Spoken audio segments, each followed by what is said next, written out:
Nathaniel Hayes was carrying a tray of water through the internal medicine wing when an elderly patient looked past his navy scrubs, recognized the billionaire beneath them, and said, "Before you let them close this floor tomorrow, ask Dr. Simone Carter why she still has the letter you wrote 15 years ago."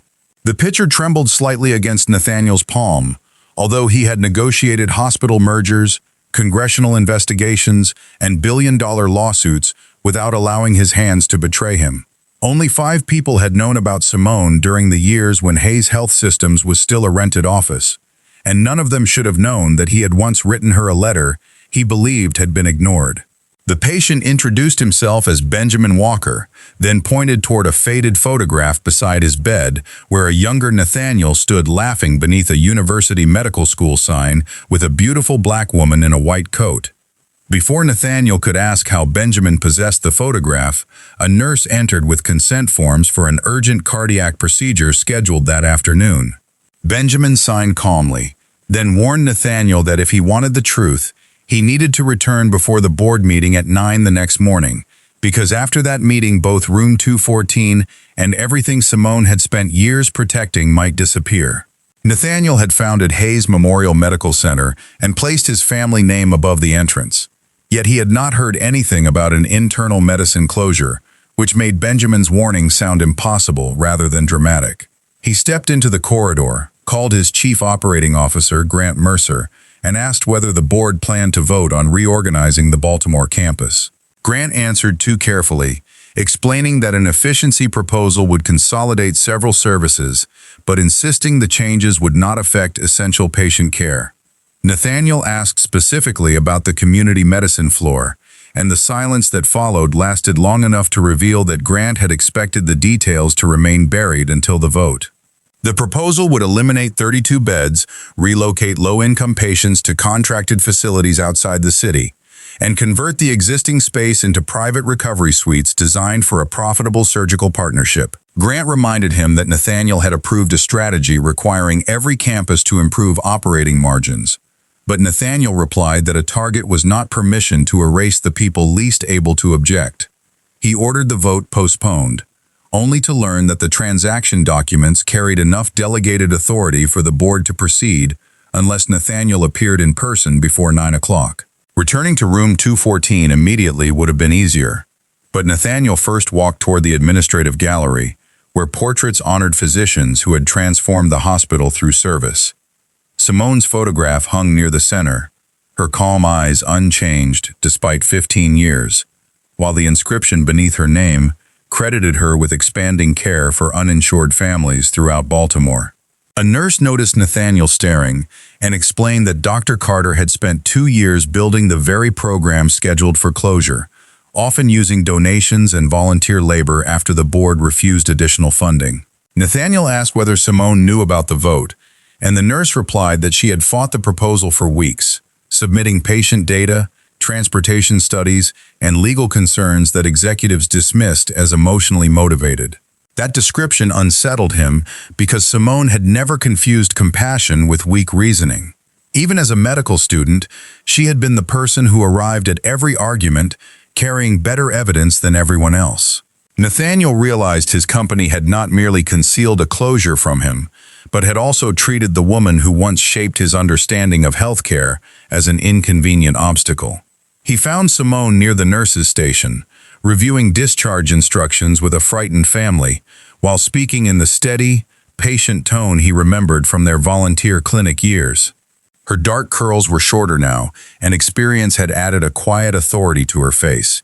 Yet she still lowered herself beside an elderly woman's wheelchair, so the patient never had to look upward while asking difficult questions. Nathaniel waited until the family left before saying her name, and the tablet in Simone's hand stopped moving, although her expression remained composed. She looked at his scrubs, then toward room 214, as if Benjamin's involvement explained why a man absent for 15 years had suddenly appeared within several yards of her office.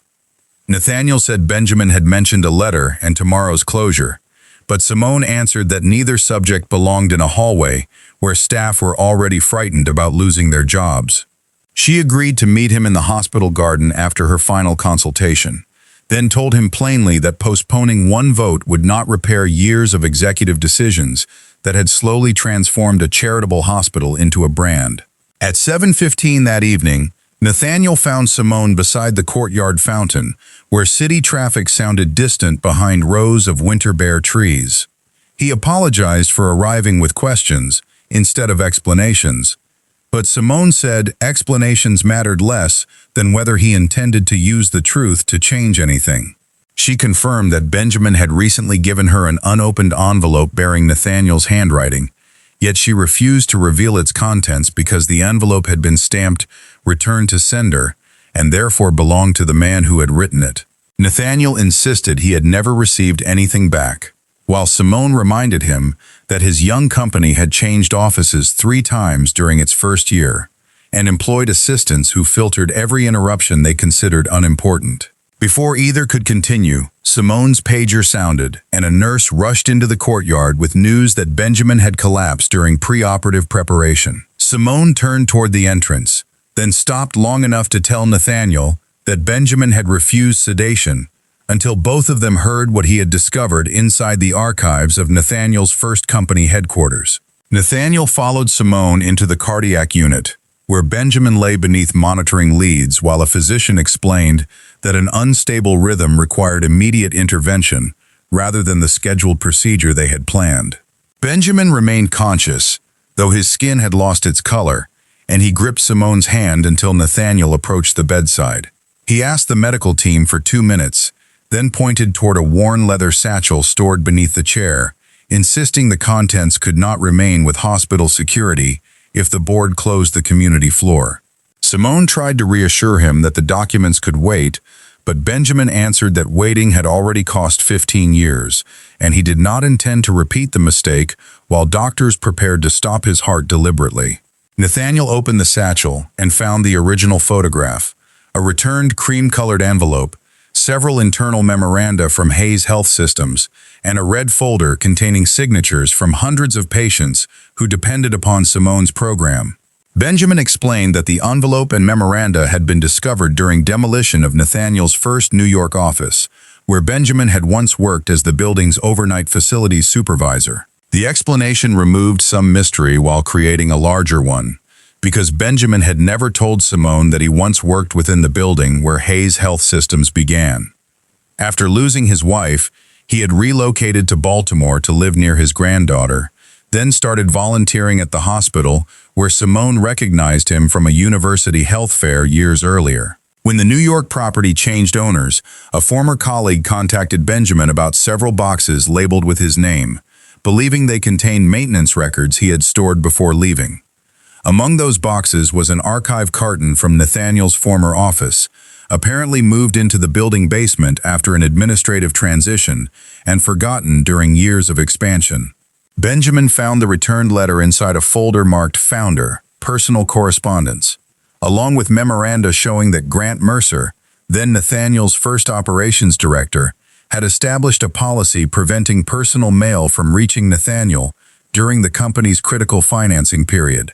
Benjamin had planned to confront Grant directly, but after learning about the hospital closure, he realized the same man who once filtered Nathaniel's private life was now filtering clinical evidence from the board. Doctors entered before Nathaniel could examine the documents, and Simone told Benjamin he had already done enough, promising they would protect both the truth and the patients waiting for care.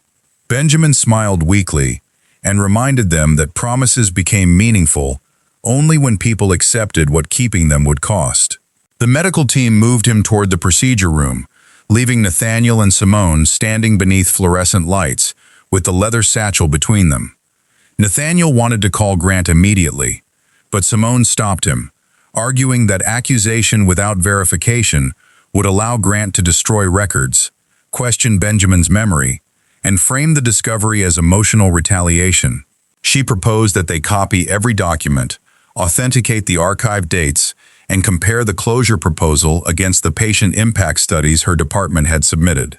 Nathaniel agreed, recognizing that Simone's caution had nothing to do with protecting him and everything to do with refusing another powerful man's demand for instant trust. Inside a private conference room, They examined the returned envelope first, noting Nathaniel's handwriting, an old Baltimore address, and a postal stamp dated 14 years and 11 months earlier. The envelope had never been opened, and its return label pointed to the second New York office Nathaniel occupied only briefly before moving again. Nathaniel remembered sending the letter after 3 weeks of missed calls, believing Simone's silence meant her mother's stroke and residency had left no room for their relationship. He also remembered asking Grant to ensure personal correspondence reached him during travel, which contradicted the memorandum describing private matters as distractions, requiring operational screening.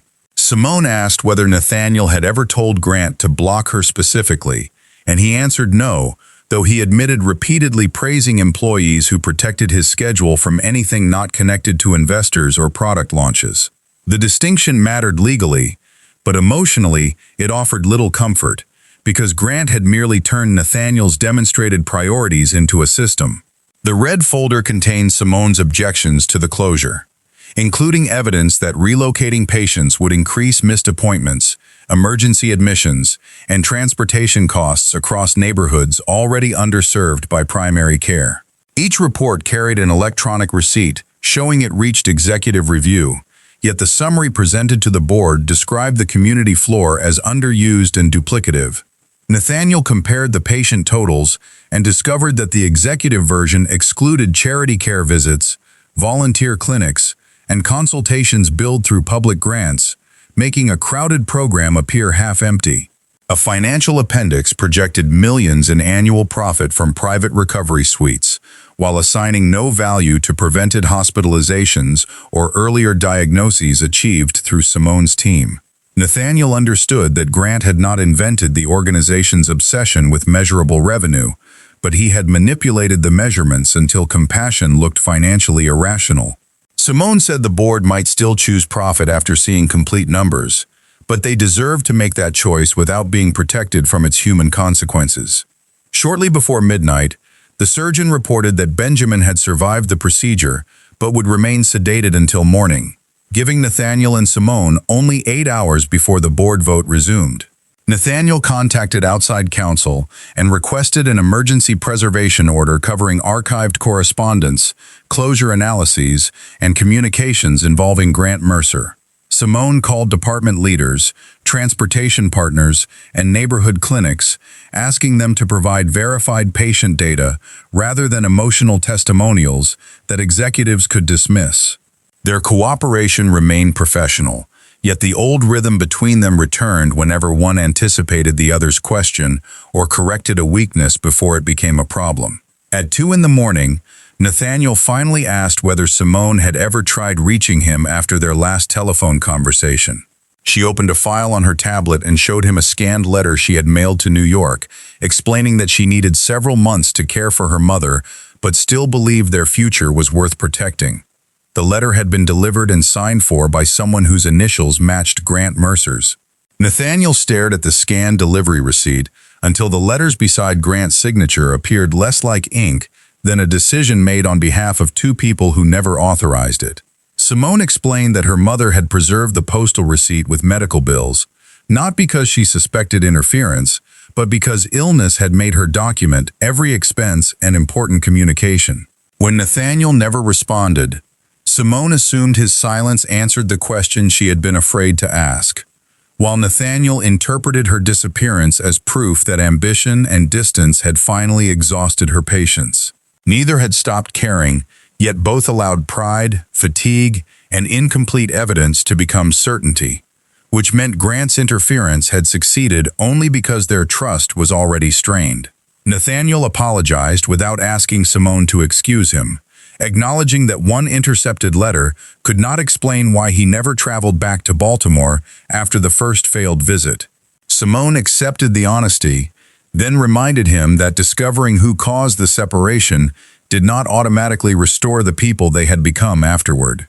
At 6:30, outside counsel confirmed that the archival documents appeared authentic, and a digital specialist found matching references within an old backup system Grant believed had been retired.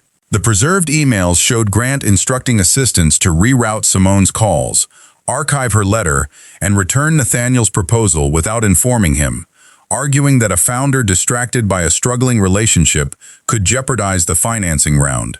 More recent messages revealed the same pattern inside the hospital transaction, where Grant described Simone as an emotionally invested physician and directed analysts to remove charity care encounters from utilization totals. Nathaniel felt anger rising, but the documents also contained messages in which he had thanked Grant for eliminating distractions and demanded that executives bring him solutions rather than personal complications. The evidence would remove Grant from power, yet it would also expose the culture Nathaniel rewarded while building his fortune. Simone warned that presenting himself as another victim would destroy any moral authority he carried into the boardroom. The meeting began at 9, with Grant seated beneath the hospital emblem, surrounded by directors who expected a delayed but routine approval. Nathaniel entered with Simone, outside counsel, the chief nursing officer, and representatives from 3 neighborhood clinics whose patients depended upon the community floor. Grant objected immediately, arguing that physicians and outside partners had no standing in a confidential transaction, but Nathaniel answered that a hospital board deciding where vulnerable patients would receive care had an obligation to hear from people who understood those patients. Simone presented corrected utilization numbers, then explained how transportation barriers, language access, and continuity with trusted clinicians affected outcomes long after a spreadsheet recorded a visit. A clinic director described elderly patients who would require 2 buses and a train to reach the proposed replacement facility, while the nursing officer demonstrated that emergency admissions would likely erase much of the projected savings. The directors began asking questions Grant's summary had prevented them from considering. Grant responded by accusing Nathaniel of allowing an old romantic connection to distort corporate judgment, then disclosed Simone's relationship before Nathaniel could determine how much personal history belonged in the room. Simone did not retreat, instead stating that she had requested no favor, received no private funding, and opposed the closure before knowing Nathaniel would become involved. She also disclosed the historical correspondence and asked independent counsel to investigate whether Grant's interference created an ongoing conflict affecting decisions about her department. Nathaniel admitted that he had known nothing about the intercepted letters, but accepted responsibility for granting Grant excessive authority and rewarding a culture that treated human needs as obstacles. The admission surprised directors expecting either denial or outrage, and it prevented Grant from using Nathaniel's shame as leverage. When outside counsel presented the preservation order and authenticated emails, Grant's confident expression hardened into the controlled stillness of a man calculating how much evidence remained undiscovered. The board suspended the closure vote and placed Grant on administrative leave pending an independent investigation, but the private surgical partner responded within minutes by threatening to withdraw from a broader investment worth nearly $900 million. Several directors warned that losing the partnership could delay renovations, reduce research funding, and eliminate hundreds of planned jobs across the network. Nathaniel proposed keeping the community floor while renegotiating the private suites elsewhere, but the chief financial officer explained that the Baltimore campus carried substantial debt from previous expansions approved under Nathaniel's leadership. If the investment collapsed completely, the hospital might face layoffs far beyond Simone's department, forcing nurses and support staff to pay for Grant's misconduct. Simone refused the easy role of celebrating the postponed closure, because saving one program by destabilizing the entire hospital would betray the same principles she defended.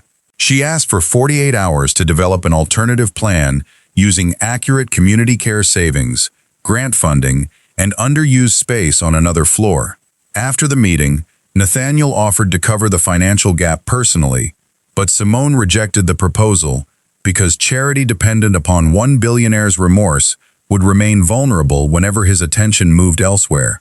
She wanted a permanent model the board could defend through evidence, not a romantic gesture disguised as policy. Nathaniel respected the distinction and opened the hospital's complete operating data to an independent team, authorizing department leaders to challenge assumptions without fear of retaliation.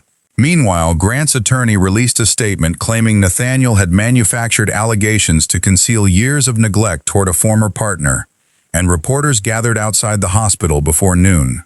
Simone's name appeared online beside speculation about favoritism, an affair, and secret financial benefits that had never existed. Nathaniel wanted to defend her publicly, but Simone insisted that patient privacy and institutional truth mattered more than correcting every insult.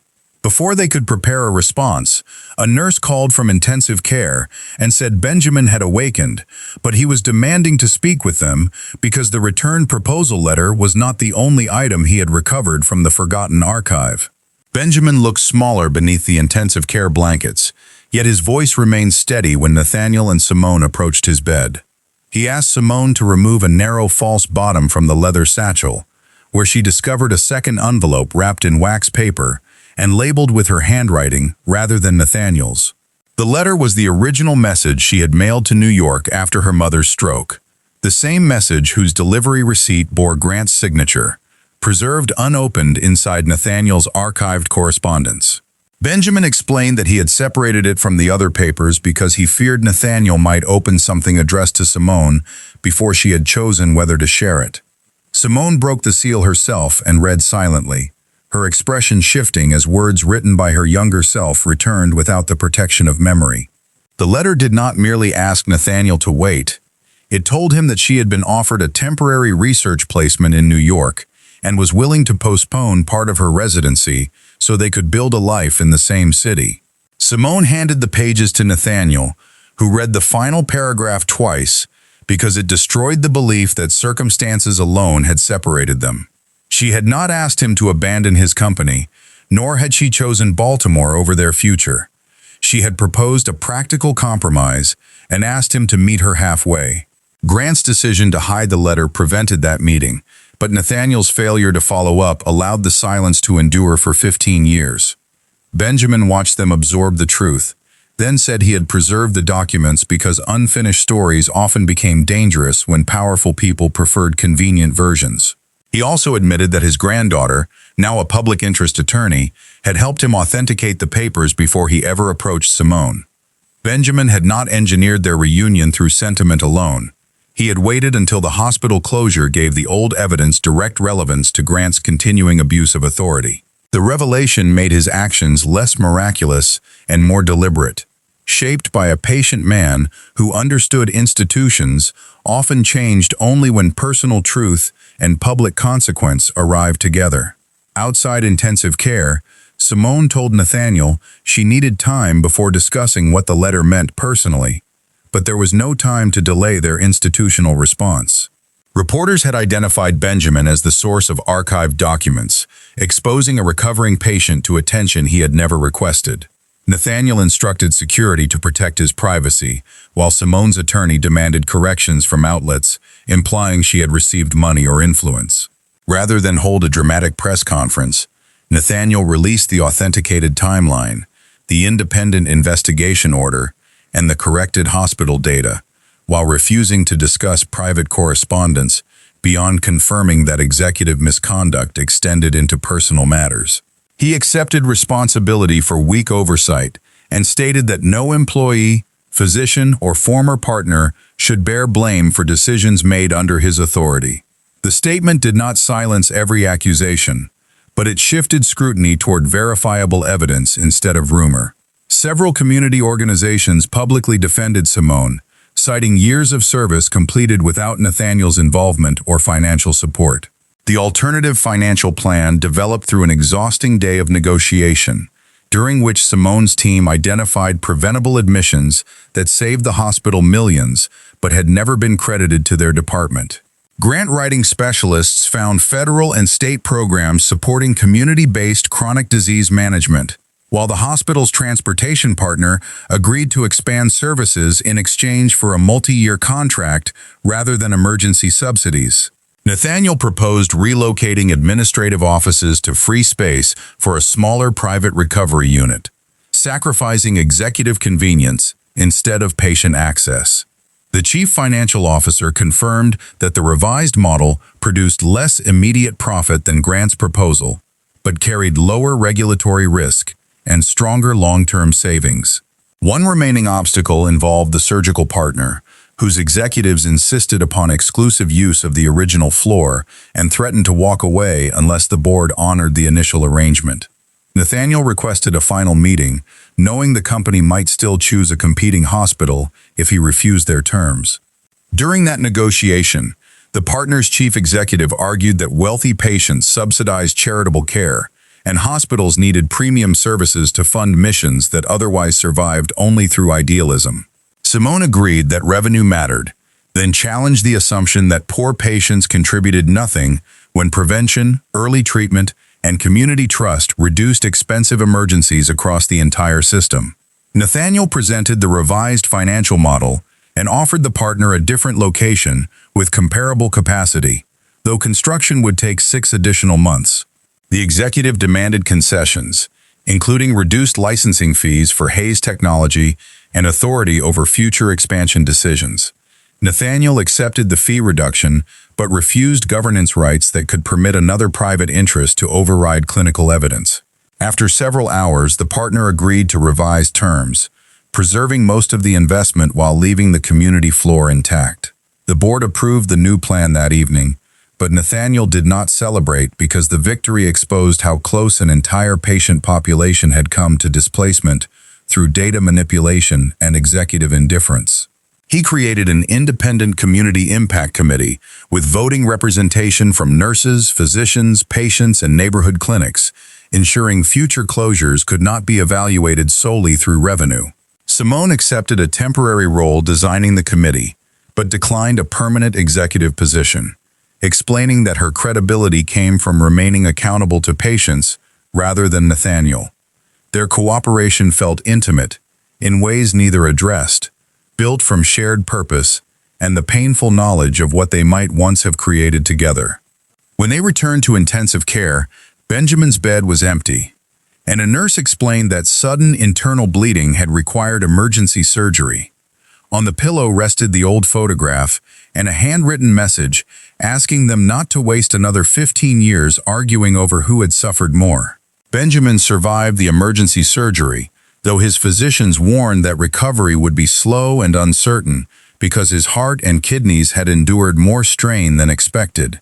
Simone remained his doctor only until an independent colleague assumed primary responsibility, avoiding any conflict created by her personal connection to the unfolding investigation. Nathaniel visited without cameras or executives, reading aloud when Benjamin was awake and sitting quietly when conversation exhausted him. The old man refused gratitude that turned him into a saint, insisting he had carried the letters because he once watched his wife postpone reconciliation with her sister until illness removed the opportunity entirely. He understood that people often protected themselves with stories about timing, pride, and responsibility, then discovered too late that those stories had become cages. Nathaniel listened, without promising that truth would restore his relationship with Simone, because Benjamin had given them information rather than an obligation to recreate the past. Grant's investigation expanded across the following weeks, revealing that he had manipulated more than personal correspondence and hospital utilization figures. He had pressured administrators to suppress employee complaints, delayed safety reports that threatened expansion schedules, and rewarded executives who framed inconvenient evidence as disloyalty. Nathaniel's leadership had not directed those acts, yet his obsession with speed and certainty created an environment where Grant's methods appeared valuable. The independent committee recommended Grant's termination, referral to regulators, and a review of every major transaction completed under his authority. It also criticized Nathaniel for concentrating power, failing to challenge favorable information, and allowing personal trust to replace governance. Nathaniel accepted the findings publicly and stepped down as board chairman while remaining chief executive under stricter oversight. Several financial analysts called the decision weakness, but employees who had spent years fearing retaliation began submitting evidence that helped the organization correct problems before they became crises. Simone's community floor remained open, though she refused to treat survival as proof the system had become just. She required the hospital to publish access measures, missed appointment rates, patient outcomes, and transportation barriers alongside financial reports. Nathaniel attended the first community impact meeting as a non-voting observer, sitting behind patients and nurses rather than beside executives. When one elderly man criticized parking costs and another mother described waiting 4 months for a specialist, Nathaniel resisted the impulse to defend the hospital's improvements. He wrote down each complaint and asked what practical change would matter most, discovering that listening without controlling the answer demanded more discipline than commanding a boardroom. Simone noticed the difference but did not reward it immediately, because one season of humility could not guarantee a permanent transformation. Their personal conversations began with coffee after late meetings, then gradually expanded into walks through Baltimore neighborhoods where they once volunteered as students. Nathaniel learned that Simone's mother had recovered enough to live another decade, carrying guilt for years because she believed her illness destroyed her daughter's relationship. Simone learned that Nathaniel kept the ring he purchased 15 years earlier, though he had never shown it to anyone or attempted to turn it into leverage. Neither had married, but both had built full lives containing friendships, responsibilities, and losses the other had not witnessed. Nathaniel apologized for assuming professional success would eventually give him time to repair whatever he neglected, while Simone admitted that pride prevented her from seeking a direct answer after her letter received no response. Their mistakes were unequal in some ways and shared in others, yet they stopped measuring pain as if forgiveness required a winner. Months later, Benjamin moved from intensive care into rehabilitation, where he became impatient with every restriction and charmed nurses into allowing longer walks than his physicians recommended. During one afternoon in the hospital courtyard, he asked Nathaniel whether he had finally read the proposal letter aloud to Simone. Nathaniel said the contents belonged to two younger people whose future no longer existed in the same form, and Benjamin replied that old promises did not need literal fulfillment to reveal what remained true. Simone joined them carrying 3 cups of coffee, then admitted that she had read both letters enough times to memorize every sentence. She told Nathaniel the proposal still mattered, not because she wanted to resume a life interrupted 15 years earlier, but because it proved neither of them had been rejected. That knowledge released grief they had mistaken for judgment, allowing them to approach one another without demanding that the present repay the past. Benjamin's granddaughter, attorney Maya Walker, later brought Nathaniel a final document recovered from the archive, a photograph release form from the University Health Fair, where Benjamin had taken their picture. Attached was a handwritten note from Simone describing a future clinic that combined Nathaniel's technology with neighborhood-based care, essentially outlining the model they had just created at Hayes Memorial. Nathaniel proposed naming the program after Simone, but she rejected the idea because communities did not need another powerful person's name above the door. Instead, they called it the Open Door Initiative, reflecting a promise that patients would receive guidance regardless of insurance, income, language, or immigration status.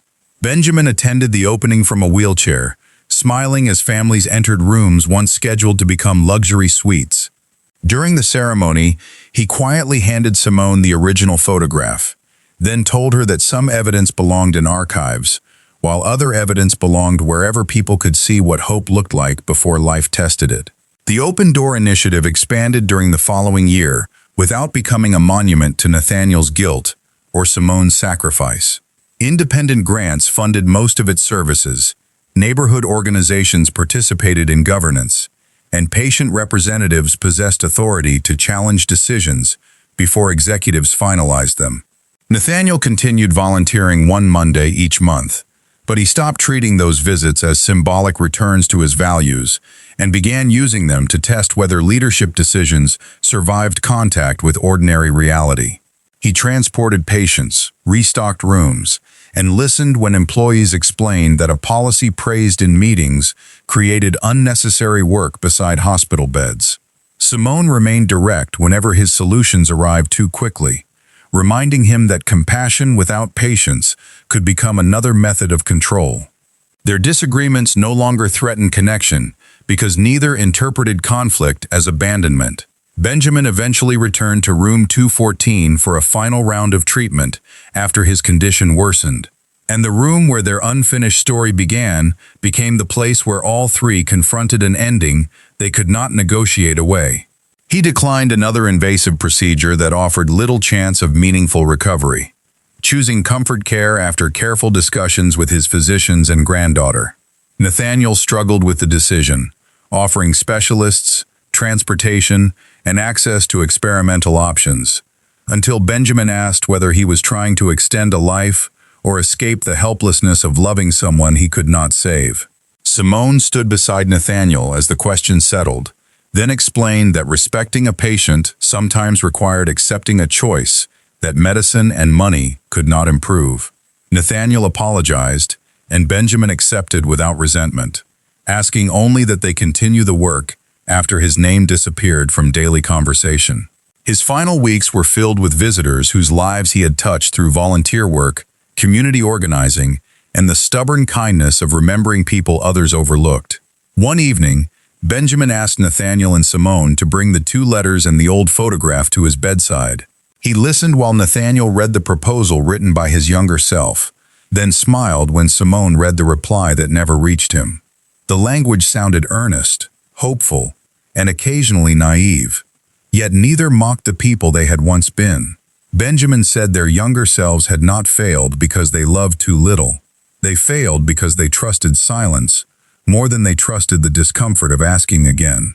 He asked them to promise nothing about marriage, romance, or destiny, because those decisions belonged to the lives they now understood, rather than an audience expecting symmetry. Instead, he asked them to promise that when fear created uncertainty, they would seek truth before inventing another person's answer. Nathaniel and Simone agreed, recognizing that the promise reached beyond their relationship into every hospital room, board meeting, and family conversation where silence could become permanent. Benjamin died peacefully several mornings later, while Maya held his hand and sunlight crossed the edge of his blanket. The hospital did not hold a grand memorial because he had requested that donations support transportation for patients who missed appointments because they could not afford the journey. Staff placed a small plaque near the community floor, carrying only his sentence that healing begins when someone decides another person matters. Nathaniel stood beside Simone during the dedication, surrounded by nurses, patients, volunteers, and neighborhood leaders who understood Benjamin through actions rather than headlines. After the gathering ended, Simone handed Nathaniel the old photograph in a new frame, explaining that she had made a copy for herself. He asked whether that meant she had decided what their future should become, and she answered that she had decided only that the past no longer needed to remain hidden. They began dating again slowly, without announcements, expensive gestures, or promises designed to replace 15 missing years. Nathaniel learned the routines of Simone's present life, including Sunday dinners with former residents she mentored, and early mornings spent visiting her mother's grave. Simone entered Nathaniel's world without allowing wealth or public attention to define her, challenging him whenever admiration tempted others to excuse his flaws. Their relationship contained awkwardness, tenderness, and occasional grief for experiences they could never recover. Yet it also carried the freedom of 2 people, no longer pretending love made timing irrelevant. A year after Benjamin's death, Nathaniel brought Simone to the university medical campus, where their photograph had been taken. He did not carry the old ring, because he understood that a proposal should belong to the people standing there now, rather than ghosts preserved in correspondence. Nathaniel told Simone he could not promise that work, fear, or responsibility would never complicate their lives, but he could promise never again to treat silence as an answer. He asked whether she wanted to build a future that respected everything they had become, including the years lived apart, and the people who helped them survive those years. Simone remained quiet long enough for him to feel uncertainty without trying to control it, then said she wanted a marriage built from present choices rather than repaired nostalgia. When she accepted, Nathaniel placed a simple new ring on her hand, while students crossed the campus without knowing 2 lives had finally returned to the place where their shared purpose began. They married months later inside the Open Door Initiative, surrounded by patients, employees, family, and volunteers rather than investors or reporters. Above the entrance hung Benjamin's photograph, not because he had rescued them, but because he had refused to let missing evidence become the final author of their lives. Years afterward, Nathaniel still carried the original returned envelope inside a locked drawer, though he no longer opened it when regret visited. The letter reminded him that love could survive distance, but relationships could not survive indefinitely without courage, questions, and accountable action. Simone kept her reply beside the photograph from the health fair, where two young people laughed without knowing how much life would test the promises forming between them. Together they expanded community care across multiple cities, ensuring every new program measured dignity alongside revenue and listened to patients before designing solutions for them. Their happiest achievement remained the ordinary sight of crowded waiting rooms becoming places of welcome rather than fear. Nathaniel had once believed his fortune would be defined by the hospitals carrying his name, but Benjamin taught him that a meaningful legacy began when power stopped asking how much compassion cost and started asking who would suffer when it was withheld.